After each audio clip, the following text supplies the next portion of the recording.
Welcome back, everyone, to the Mad Genius Thesis. You know how this goes, right? Yeah. We take these deep dives into the lives of truly brilliant minds Yeah. and try to untangle this knot of creativity and mental illness.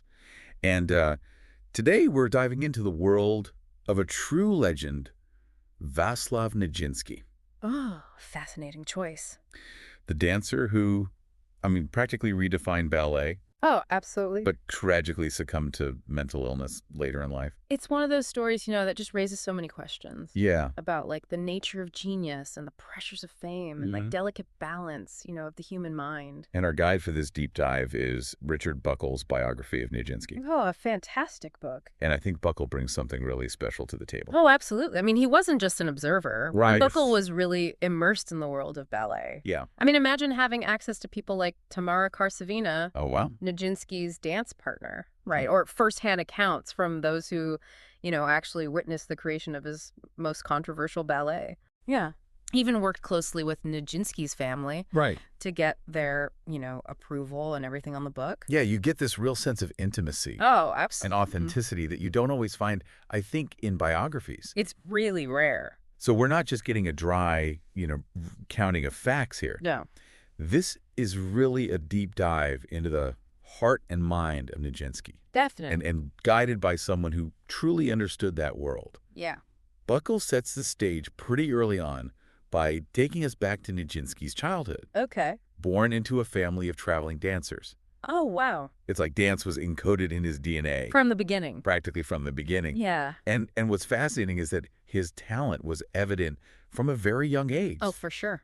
Buckle tells us, Nijinsky was considered more naturally gifted than his own brother Stanislav. Oh, wow. Who was also a very skilled dancer. So he was exceeding, even within his own family, that expectation of talent. And there's this great anecdote where Nijinsky's teacher, Obukov, describes him as a fly swallower. A fly swallower? What does that even mean? Because his jumps were so high and effortless. Oh, I see. So light. It really does paint a picture. It does. Even as a child, he had this extraordinary physicality. Right, and that set him apart. Yeah. But talent alone doesn't make a legend, right? Of course not.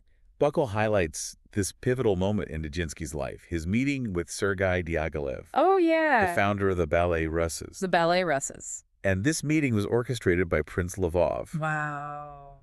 Buckle contrasts the two men, Diaghilev, this imposing impresario with a larger-than-life personality, and then Nijinsky, much smaller in stature. Oh, interesting. But radiating this kind of quiet intensity. Like a clash of titans, almost. Yeah, it's really something. Yeah. And it was a meeting that would launch Nijinsky's career. Right. But also, as Buckle suggests, yeah, could expose him to immense pressure. Yeah, I see it. Like Diaghilev saw Nijinsky's genius and wanted to push him to explore new artistic territories.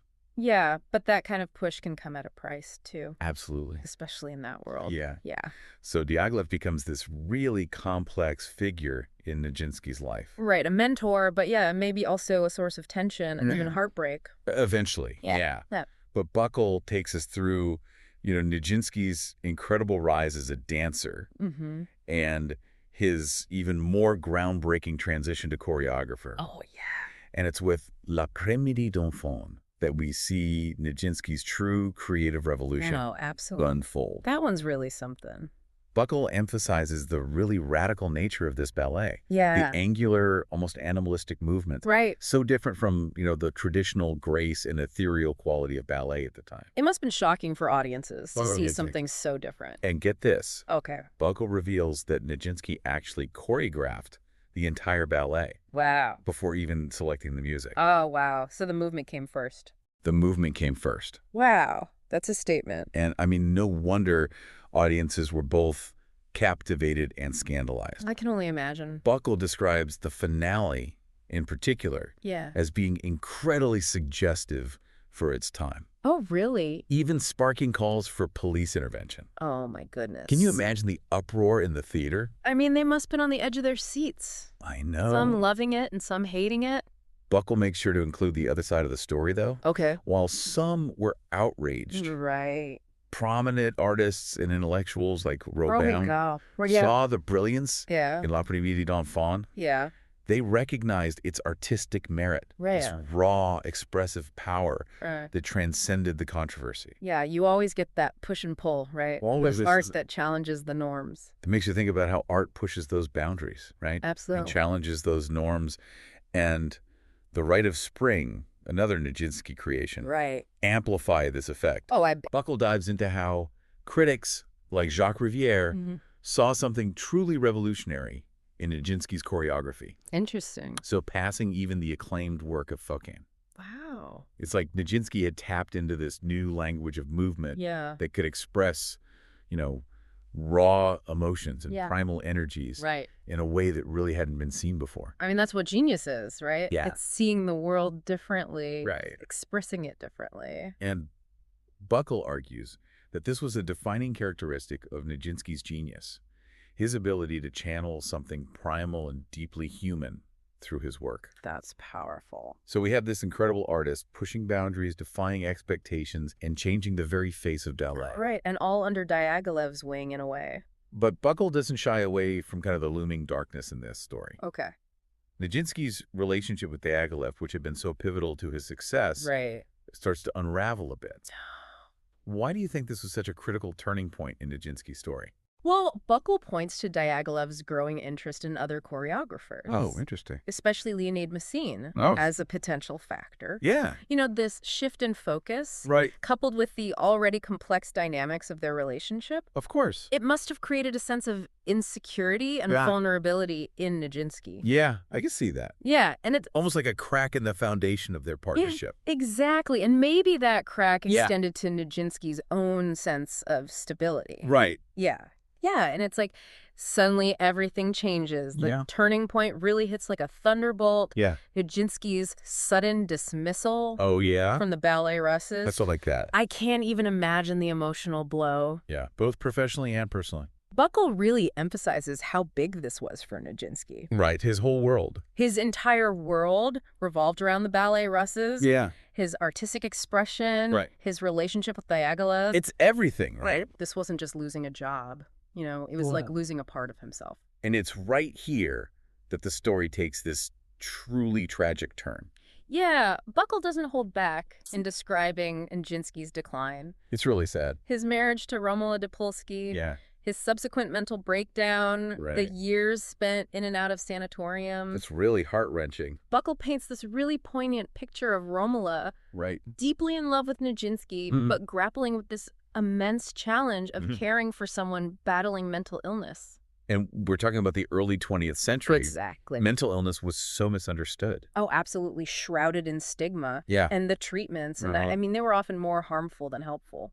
Buckle describes Nijinsky's time in those sanatoriums as this really stark contrast to his vibrant stage presence. The boundless leaps, the electrifying energy. All gone. All replaced by confinement and a deepening silence. It's almost like watching a flame slowly extinguish. It is. It's really sad. It really brings us back to that central question. Yeah. Was Nijinsky's artistic genius somehow intertwined with his mental illness? Yeah. And Buckle believes that Nijinsky's diaries offer a window into this. A unique perspective, for sure. He warns us that they're not easy reading. I can imagine. He describes them as fragmented. Oh, wow. With really strange and disturbing imagery. Yeah. These reflections of a brilliant mind wrestling with this devastating illness. It's important to approach those writings with sensitivity. Oh, absolutely. And acknowledge that, they're a product of a mind in turmoil. Of course. But Buckle argues that the diaries are essential to understanding Nijinsky. Yeah, he sees them as more than just evidence of decline. Yeah. He thinks they contain valuable clues. Oh, interesting. About Nijinsky's creative process. And his really unique way of seeing the world. Yeah, that makes sense. So what did Buckle find? Yeah, what did he find? In these intensely personal writings. Yeah. How do they inform our understanding of this whole mad genius thing, this conundrum? Well, what struck Buckle was that even as Nijinsky's mental state deteriorated, the diaries remained filled with these reflections on art, dance, and the nature of creativity. Interesting. Like those impulses that desire to express himself persisted. Even as his grip on reality. Right, even as his grip on reality loosened. That's both fascinating and heartbreaking. It is, isn't it? Yeah. That even as he struggled, that creative spark continued to flicker. Buckle highlights several passages where Nijinsky is dissecting his own choreography. Oh, wow. Describing the emotions and ideas he wanted to convey through movement.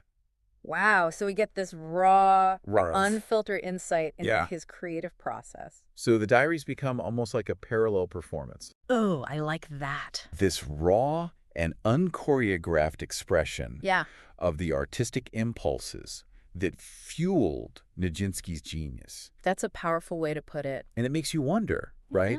Did his artistic sensibilities, the way he saw and experienced the world, make him more vulnerable to mental illness? That's the question. This is where Buckle's insights become really thought-provoking. Yeah. He describes Nijinsky's intense emotional sensitivity. His tendency to blur the lines between reality and fantasy. His profound connection to nature. These are all qualities that likely contributed to his artistic brilliance. Allowed him to tap into those primal emotions. And create groundbreaking, boundary-pushing work. But maybe also made him more susceptible to the darker undercurrents of his own psyche. It's a delicate balance. It is. And it's important to remember the context, too. Oh, absolutely. A century ago. Mental illness was so poorly understood. It really was. There were no effective treatments for conditions like schizophrenia. Which Nijinsky was eventually diagnosed with. He was essentially left to grapple with his illness without the support and understanding that he needed. That he so desperately needed. It makes his story all the more tragic. It does. Knowing that someone with such immense talent and potential was ultimately failed by the limitations of the time. Buckle doesn't offer easy answers. He doesn't. He lays out the complexities of Nijinsky's life and challenges us to consider the multifaceted nature of genius. I think that's a good place to leave it for today. It really does leave us with that lingering question. Yeah, the big one. Was Nijinsky's genius a blessing or a curse? Well, to both.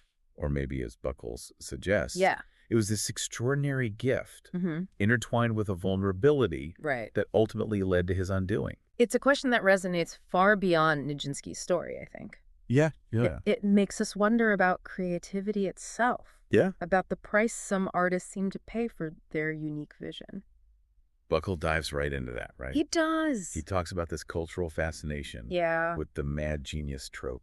Like we romanticize that connection between creativity and mental illness. It's like we're drawn to this idea that true brilliance comes at a cost. And that suffering is part of it. There's some kind of inherent link between the two. But Buckle really pushes us to go deeper. To move beyond those simple narratives. Because mental illness is not a prerequisite for creativity. No. Nor is it something to be romanticized. Absolutely not. Or glorified. It's a complex issue.